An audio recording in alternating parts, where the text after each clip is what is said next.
Okay, welcome back. We're gonna make another Easter egg pouch that are great for reusable Easter eggs, especially if you do Easter eggs hunts and stuff like that. Great for use of scrap fabric. This one, we're gonna take a semi-plain fabric and we're gonna make it a little fancier.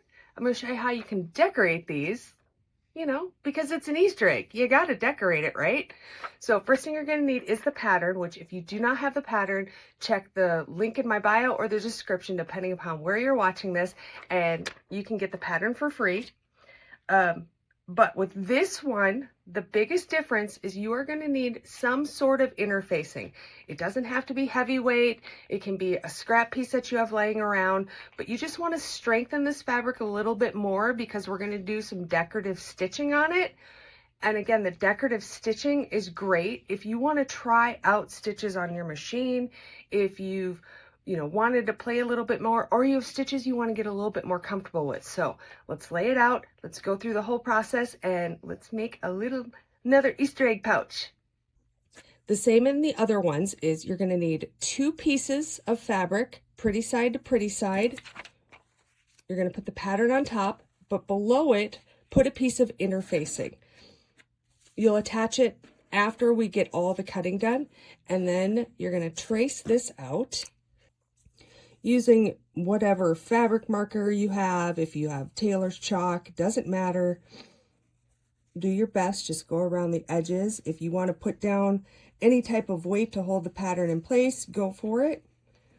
You're going to trace that out, and then you're going to come in and make sure you're cutting through all 3 layers, and you're going to cut out this pattern.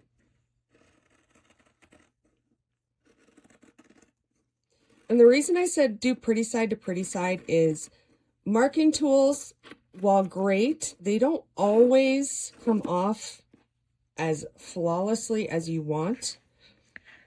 So that's why I tell you, just get used to drawing your patterns on the back side of the fabric.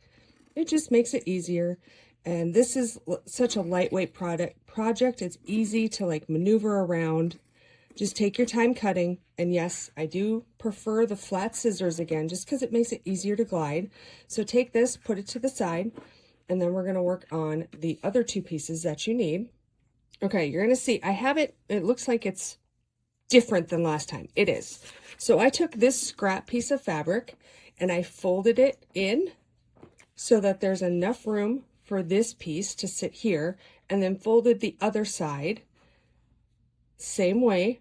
And I just pushed it down with my hands and placed this over here. Again, you want it on this edge because you want to be able to fold it and it's already done and ready to go and put into the project. And again, if you want to use a weight, you can. And below it, I have a bigger piece that covers the entire back of the interfacing. So I'm just going to trace these out, and then we will cut them out.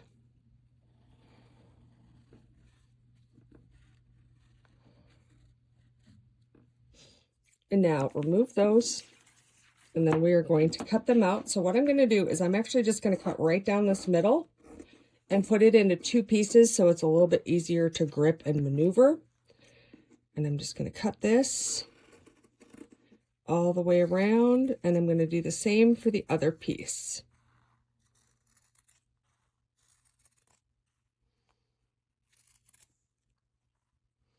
A little bit excess there, that's okay. Cut that off, put that to the side, and then cut out this one as well.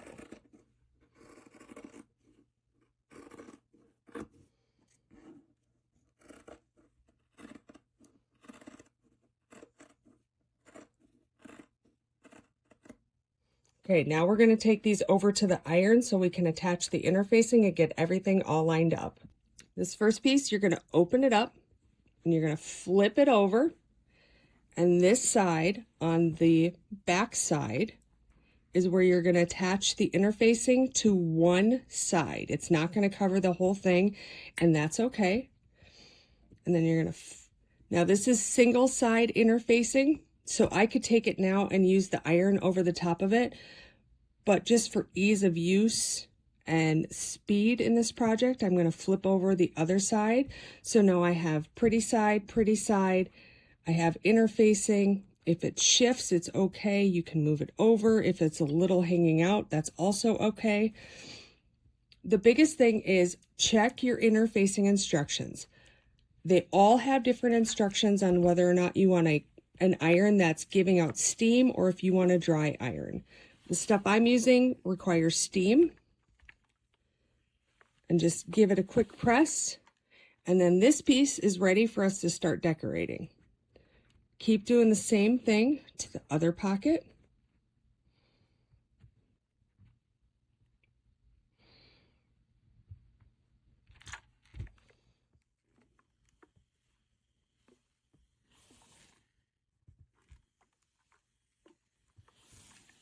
And then you're going to take the back piece and do the same thing. So pretty side down, put down your interfacing, put the other piece on top. Now it's not going to fuse to both of them, that's okay,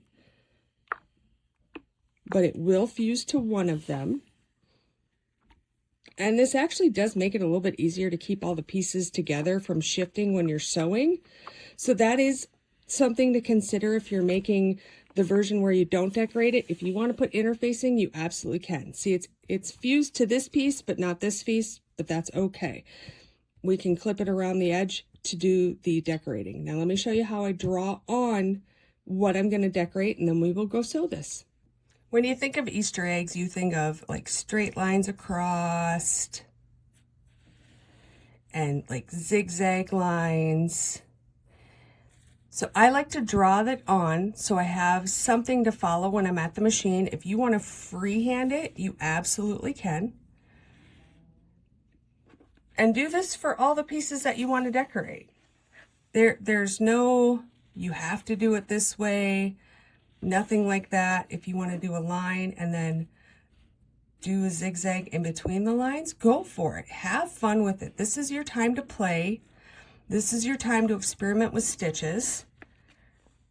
And what's cool is both sides are going to have some kind of pattern. So when it comes to actually putting this all together, again, it's creator's choice and you get to have fun with it. So now that I have the lines drawn on, I'm going to go over to the sewing machine and I'm going to pick some fun colors to make my decorative stitches. And again, thread color choice that you use to decorate, 100% your own. I'm going to use this blue and this pink because I think they contrast really well with the green. So now I'm going to set up the blue and I'm just going to play and I'm going to stitch, and I'll show you some different stitches you can do.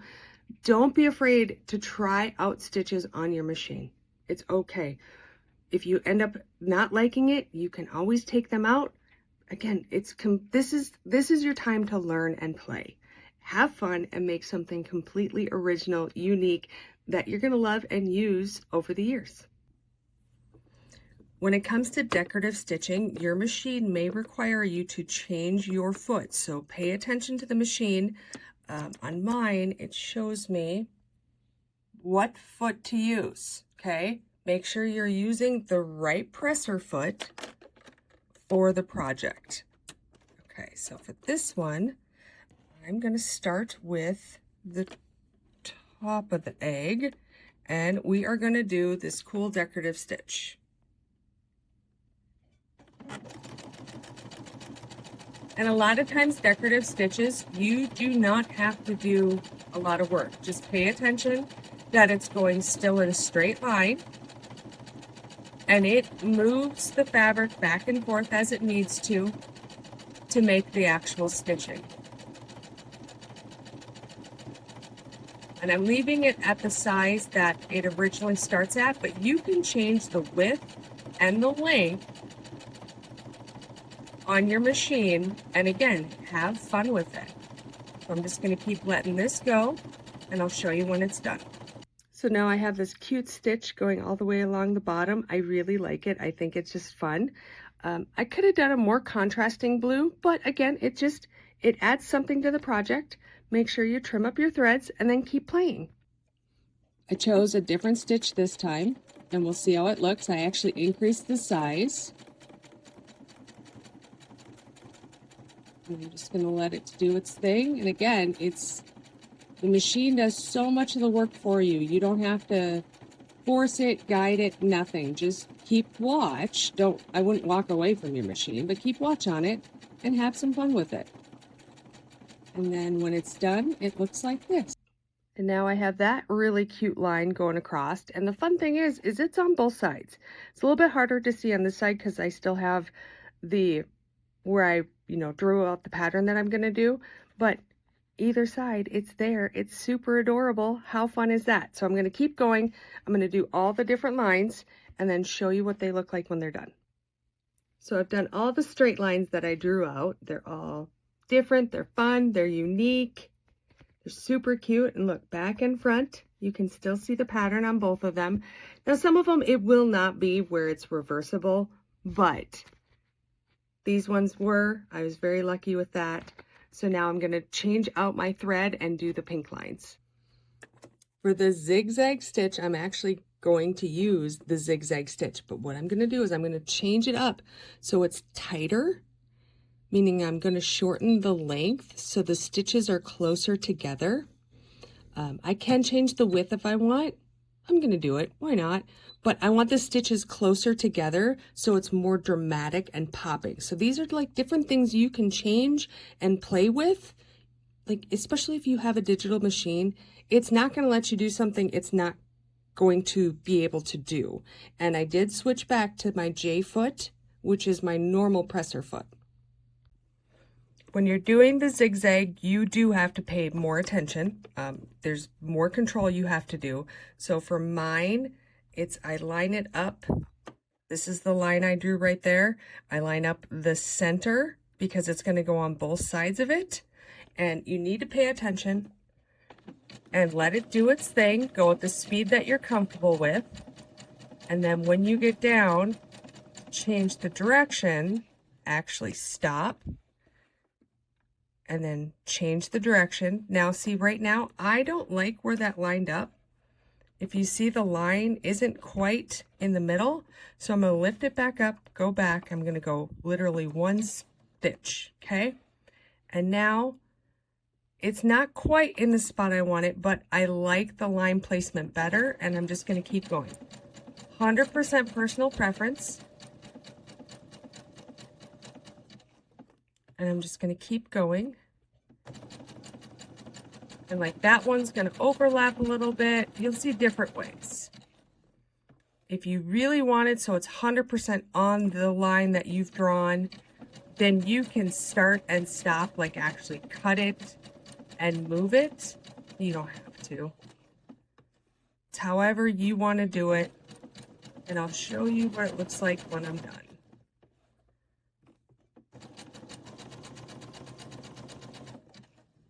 But again, this is just another way to play and have fun with it. And then take it off. And see, it's kind of wonky because I did different start and stops so you can see, you just need to play with it. And if I want to go in and fill that in, I could come and just stitch straight up, all the way down. Same thing over there, but it's just cool. It's unique, it's fun, it's a way to play, it's a way to learn your machine and get more comfortable with it. So I'm going to finish these pieces off and then I will show you over at the ironing board what we do next, and then we're almost done. You have your pieces, come in and just give them a press. One, with all of that stitching, it bunches up the fabric, you want to press it down, but two, where you drew the lines, you want to make sure those go away. That's why I use the friction pens for these, because I know that the ink is going to disappear when I run an iron over it, and it's just going to clean it up and make it a little bit better. You are going to have some bunching on the fabric, but that's another reason why I had you use the interfacing. If you had not used the interfacing, it would have been a lot more bunching and pulling at the fabric. The interfacing really helps with that whole process. So then now I have my pieces, and you can choose which side, doesn't matter. That's the nice thing about these stitches. You're going to line everything up. And again, remember, you want these two pieces to overlap. And then we are going to clip all the way around. go do the stitch around it, and then we are done. How freaking cute are these going to be? All right, let's go stitch. If you are planning to do a zigzag stitch as the stitch all the way around the edge, make sure you go back and you change your settings so that it is to the normal setting, whatever it is on your machine. If you don't remember what it is, that's okay. Go pick a different stitch, come back, and it's going to be reset for you. See that black square, those are telling you that that's the standard setting for it. The width doesn't change and get that black box, but 5 is the standard, at least on my machine. So make sure you change this if that's the stitch you're going to use. If you are just going to use a straight stitch, you don't need to worry about this step. I'm just going to straight stitch all the way around. I'm doing about a 1/2 inch seam allowance. And the thread color that you use doesn't matter. I'm leaving it the same pink that was in there. And then just go all the way around your project. And again, this is another good one where it's great practice on curves and getting down control and speed on your curves. And you are going to like stitch over some of the decorative stitching. That's okay. It's just going to look cool when it's done. Then remove it. Trim up your threads. Then check on both sides. Make sure all the pieces are stitched together. If you have peeking shears, I would come in and at least do the top and bottom curve and just go around the edge. Even up your seams and take out a little bit of the bulk. You don't have to. This is just a finishing method that I do recommend and prefer. And then you are done. So you're going to turn it right side out. Push out your seams.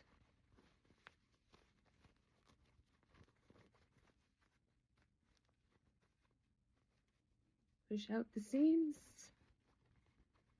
And this one, because you use the interfacing, is a little bit sturdier. But seriously, how cute is that? It's decorated. Oh, I didn't do a decoration down there with pink. That's okay. But it's fun. It's unique. 100% your own. Every one of them is going to be different. And the possibilities truly are endless.